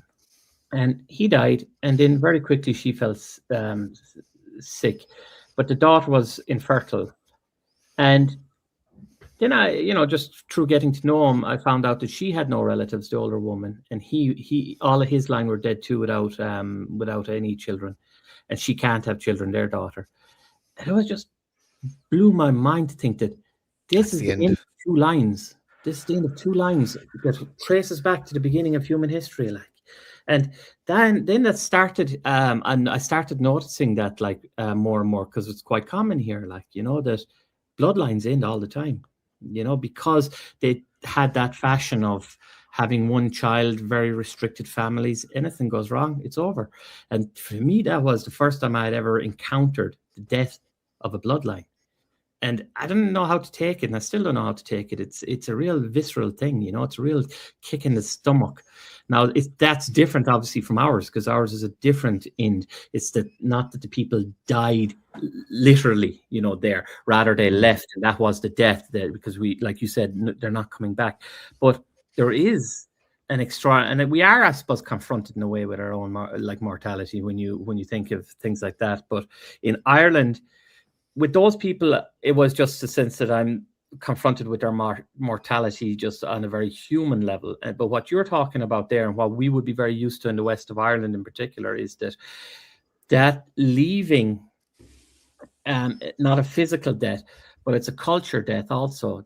You know, all of the stories that were ever told in that household, all of the joys, all of the sounds of music, all of the neighbors who came over there in the court, all of that's gone. It's dead, it's cut, and it's gone. That's when I go up through Mayo and these places, and I walk around like the Cagey Fields and all of this. You go out and you look at the abandoned villages down along.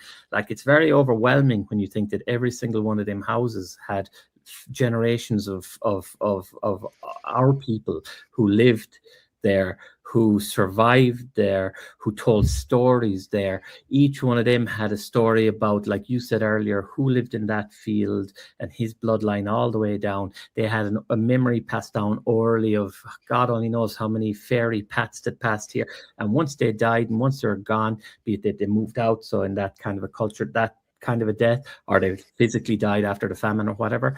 I just think how much of our richness of culture that was gone, all of the various layers, like, you know, that fairy lore and all the different pathways that had in the landscape, the oral history of who did what to who over time, that you know. So, and again, that takes me back to this, what we talked about at the very start of why we build monuments and what a monument is, and then how that connects us. Like all of that, what we just talked about there, the sadness I feel looking at the Cagey Fields and all of those houses empty because of the loss of those stories, those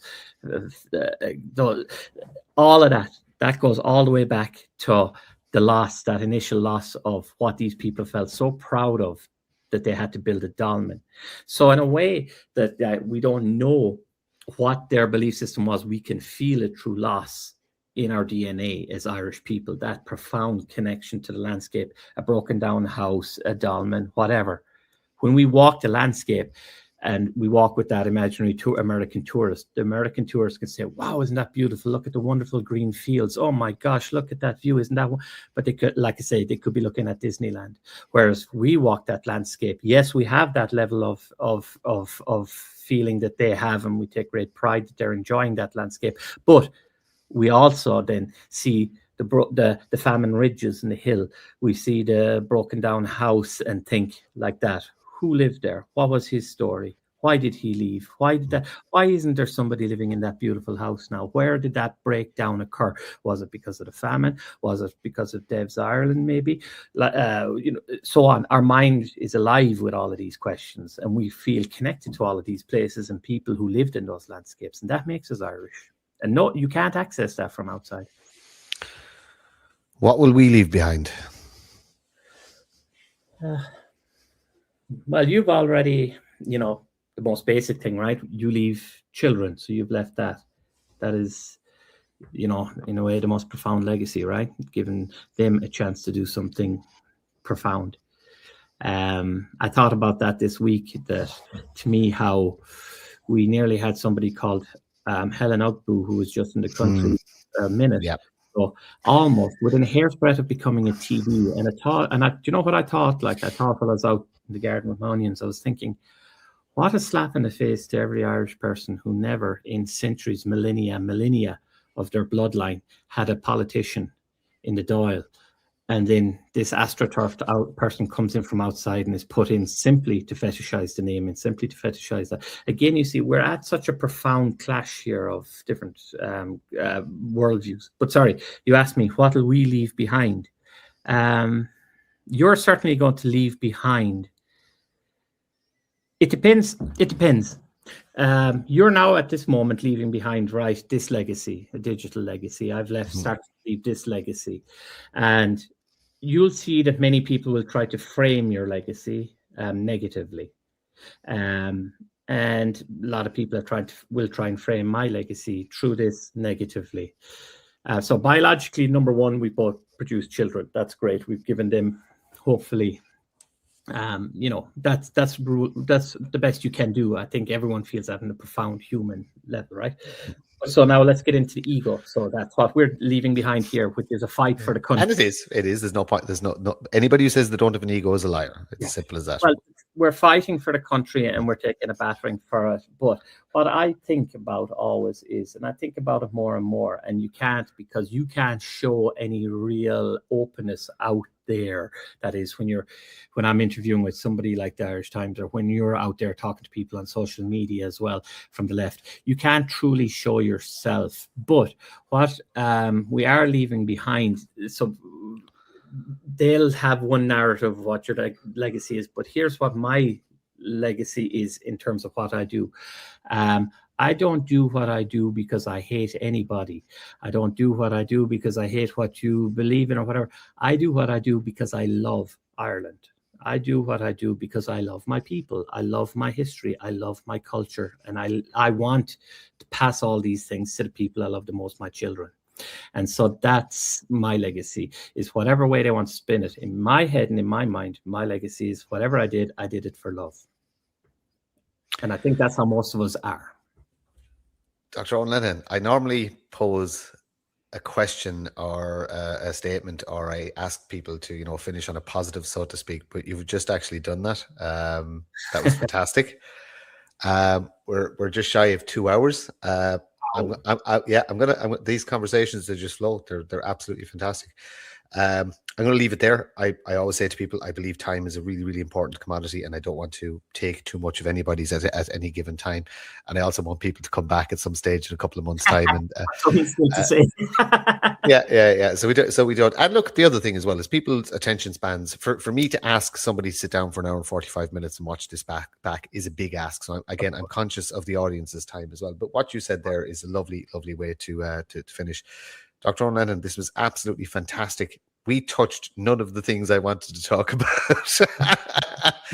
which makes it so much more enjoyable. And I'm walking away from this conversation with a smile on my face. I feel really, really good. So thank you very much for that. Much appreciated. To all the viewers, Vandalising Ireland is available to, I presume it's on Amazon. Amazon's probably, I think some of the bookstores still have it, like, what's you call them, the big guys? It is a fantastic. Still have it, but Amazon's your best. Yeah. It's a fantastic read. It's very, very interesting. There's a really interesting bit about shoe wars that I didn't know about in my history. It's absolutely. I was gobsmacked at that bit. You see, towards the end of the book, because you were writing about stuff I already understood, so to speak, and I've lived it a little bit, so to speak. It kind of made sense to me. It was fine, just did. But the start of the book absolutely blew my mind. There was so much history in there that I didn't know. I never heard about, and I didn't know that this happened. I didn't know. It's absolutely fantastic. It's an absolute eye opener. But just from a purely historical sense of how this country was actually set up and how it operated in its first years, your mind is going to be absolutely blown, and you will get mad and have to put it down and walk away. I think everybody's had that experience, haven't they? It's amazing. Everybody. Yeah. Become a meme at this stage. Yeah. So listen, thank you very much for your time. I do hope to meet you in person and have a coffee with you at some stage when you're in Ireland. And if your dad happens to be there, I will take that opportunity as well, because like I said, it's I remember him from the telly. That's one question I'm going to ask you. What was it like growing up having your dad on the telly? It was brilliant. It was fantastic. I knew I had a very unusual life, and it was wonderful. I didn't to a certain point, and then I did. Because under the age of 10 or whatever, when you're not really out in the world yet, you just don't know, and whatever it is normal to you, right? That's your reality. But actually, I remember the likes of you. He would be going up. He was on Zig and Zag. He would be around Darcy and all these lads. He would be, it was quite surreal. But we, like, every day, literally every day, there was, especially in the summer, there would be some camera crew from America or Canada or Germany or whatever in there. Like, it was just a fantastic experience. It gave me an extraordinary openness to the world and an understanding of the world and how people operate and tick. And it's no accident I grew up fascinated by people, he gave me obviously my love of folklore, history and all of that, but really what I am in my core is a people watcher, I suppose, right? I'm a voyeur. No, I'm an anthropologist. That's what if you ask me to define myself, I'd say I'm an anthropologist, and that's knows has. I would share your. I wouldn't have your educational background, but I would share your hobby. I'm fascinated by human beings. Yeah, right. Right. And Yeah, that's how I mean it. Not as I mean it just exactly as a natural state of being. Like, you know, yeah, I think yeah. you do. I think you share that curiosity. Yeah. Yeah, and it's lovely to talk. I wish people would talk more. And like I said, I'm gonna put the shout out to. I speak to libertarians. I speak to national socialists. I speak to every breed of human, but the ones that I really want to talk to who disagree with me won't speak to me, and that's very, very, very worrying. And it's something we have to address, and we have to start looking at the middle ground. We're not going to agree on everything, but we can hash out a better future for all our children. And that's I think you have the right platform and the right idea anyway, because I hate the state of discussions on RTE and on the national media in general, that every primetime show, politics show, it's this hardball style imported from America via England, whereby they just want to attack. They just want to, it's about whose narrative wins. And what happens is they just batter people into corners where people just regurgitate talking points because they feel they have to stick narrowly to script so they don't put a foot wrong. So nothing ever changes. It's useless. You can only have anything interesting come out of a long form interview style. That's why what I find myself usually watching is, I don't watch any modern movies or anything like that. But you know what I love watching? I know he was a lefty and all that, but I love watching the Dick Cavett show from, way back.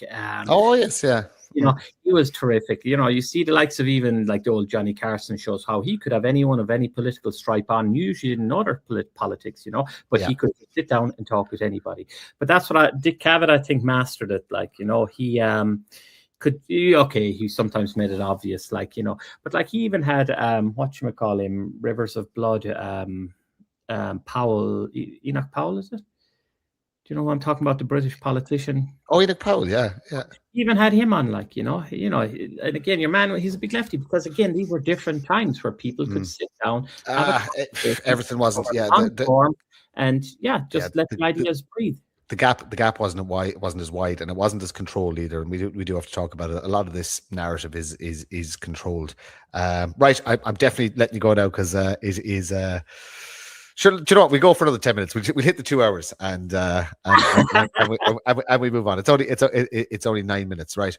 I'm going to throw something at you, and we're going to talk about the dirty world of politics. Okay. So, is there still a political solution to save Ireland, or are we just wasting our time? The window's getting narrower. The window almost slammed shut with the iPass situation. The government took a huge gamble in pushing them into these small communities, and they saw that when you do that, like the no veto, no consultation was such an extraordinarily authoritarian motto. It was shocking that you would have to be an idiot to not understand that burnings were going to occur.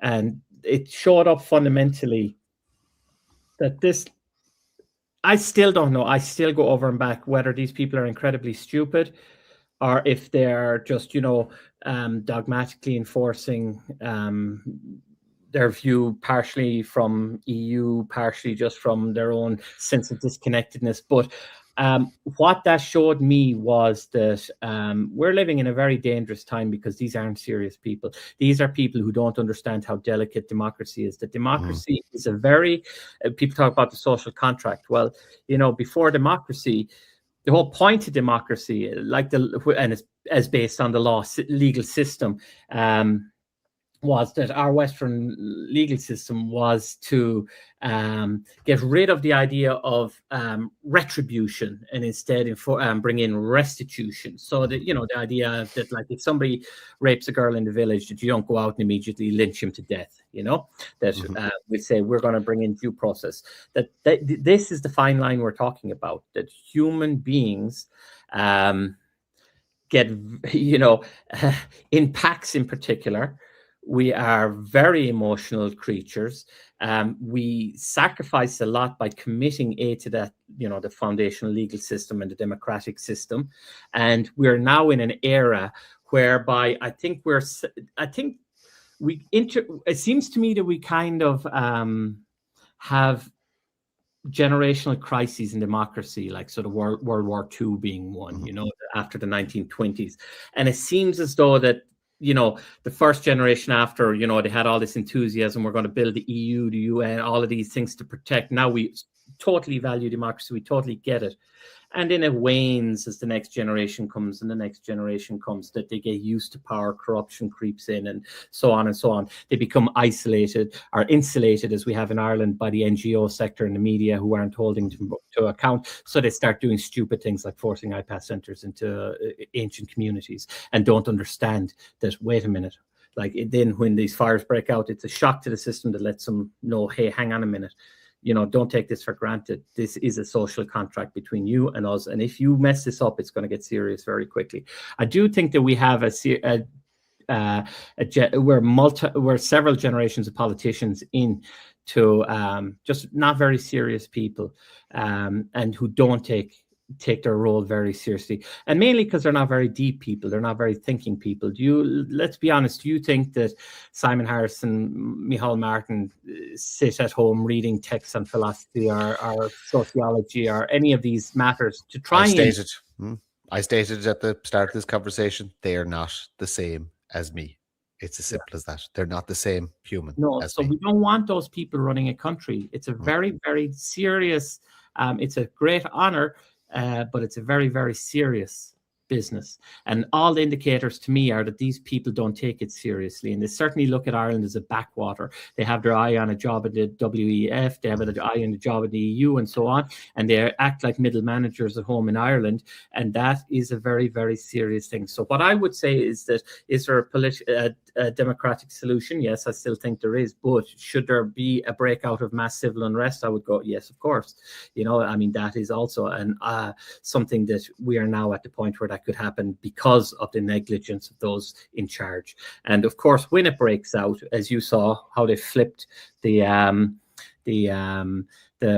stabbing of 3 children in Dublin, how they flipped the narrative into, mindless thugs burn out police cars in a riot, and then also with the rape of a child in City West, where again it was by somebody who should not have been in the country. That's the conversation we should have been having. It was a child who was in Tusla care, supposedly. That's the conversation we should be having. Instead, they focus on the riots. So we are in an era of profoundly unserious people taking profoundly reckless actions with democracy, which is a particularly fragile thing.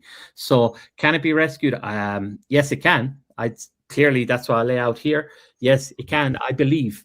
But could it just as equally go up in flames? Absolutely. And, again, that's not just unique to Ireland. History has taught us that, 1930s being the prime example and the most recent example. Right, we are hitting the 2 hours. We're definitely gonna leave it on that. But unfortunately, we segued, so now you have to say something positive again. Here's what I'll say. To the young, there's a lot of young people out there. I don't know how many will get this far, how many will be listening, but something that occupies my mind a lot is, and this is not to sound in any way settle for what you have. This is not in any way to say, don't fight. But I'm out there in the garden every day now, gardening. As I say, I have this amazing harvest of cabbage about to come through, which I'm going to make sauerkraut with. Very nice, yeah. I'm a fan.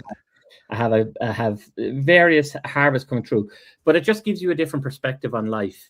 It gives you a different perspective on simple thing. When it rains now, I'm excited. When I was younger and it rained in the West Farm, I was depressed clinically. As you would be. Now I'm excited because the thirsty vegetables are going to get a big drink and going to get some nice fat kohlrabi. So that what I would say is to any young lad sitting at home right now feeling like, hey, I'm never going to move out of home. I am lost. I have no control. There's nothing I can do.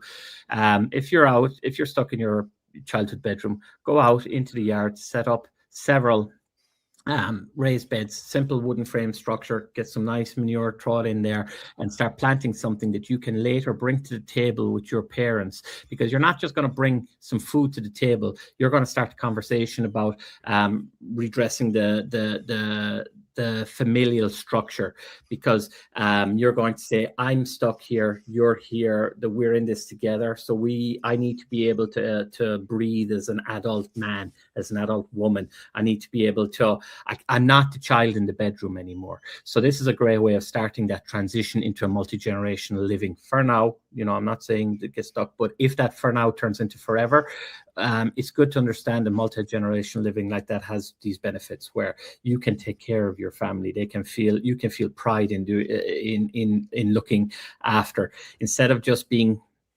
It's very easy, when you go home to your parents' place, it doesn't matter how old you are, you revert to being the child, right? Like you go back into the same old seat. Your mother still has her old seat, and she's going to cook the dinner for you. Your favorite dinner. We're very odd people. We're not like that at all. Okay, good. Well, that's fine.